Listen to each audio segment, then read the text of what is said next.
Clinical trials provide invaluable information crucial for proving and approving medical advances such as medications and medical technologies. However, clinical trials are not always representative of or accessible to all peoples and populations, which can cause certain patients to miss out on potentially life-extending treatments through trials or lead to drugs on the market without proper data for those populations. This underrepresentation stems from several issues, including the cost barriers associated with participation, transportation and work time off restrictions, a population's history of treatment and research, among many other personal and systematic barriers. These issues and their underlying causes do not have clear solutions. We will focus here on research disparities, specifically in Atlanta, Georgia. Atlanta, Georgia is a major medical hub which spends $11 billion on healthcare a year and is home to well-known research institutes such as Emory's Winship Cancer Institute, as well as the national headquarters for the CDC and for the American Cancer Society. However, despite the presence of these highly regarded centers, disparities in health and health research abound both in Atlanta itself and in Georgia as a whole.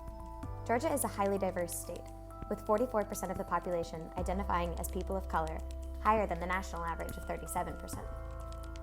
However, Georgia is also a state with many barriers to health access. Looking at the state as a whole, disparities between rural and urban remain highly prevalent. Rural Georgians also tend to be poor, with 44 out of 109 rural counties defined as persistently impoverished. Rural Georgians also tend to have worse health outcomes, including higher death rates of heart disease, stroke, cancer, and higher rates of chronic diseases like diabetes. In terms of research and access to clinical research, while there are outposts of medical research in various smaller cities, 87% of the clinical trials in Georgia occur within 50 miles of Atlanta city center. This can limit the ability of many Georgia citizens to participate in trials or to access leading-edge treatments. For example, up to 59% of Georgians with prostate or colorectal cancer live more than an hour's drive from a clinical trial site. Even within Atlanta, the most racially diverse region of the state, there are very high disparities between racial and ethnic populations. For example, Atlanta has the highest disparity in breast cancer deaths between Black and white women of any major city in the U.S., with 20 deaths per 100,000 white women compared to 44 per 100,000 Black women. These disparities are likely linked to differing levels of opportunity across communities.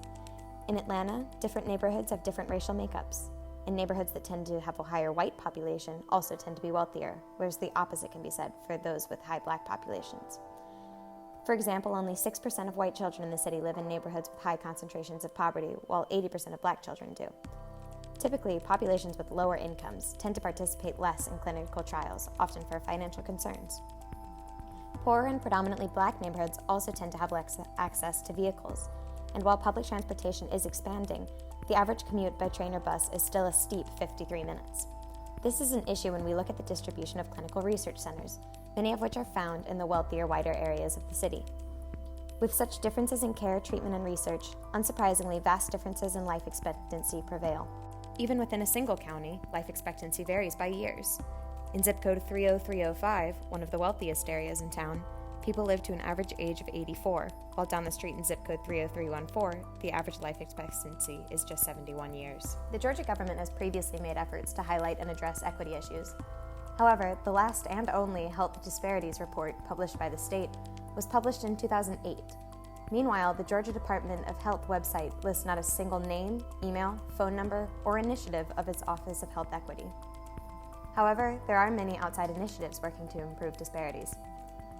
Outside organizations such as the Atlanta Regional Collaborative for Health Improvement and the Partnership of Southern Equity are highlighting racial disparities in access and treatment, while organizations such as Not One More Life seek community-based practice to reach out to at-risk minority populations. These organizations and efforts are just a start, and the city and the state have a long way to go to achieve equitable access.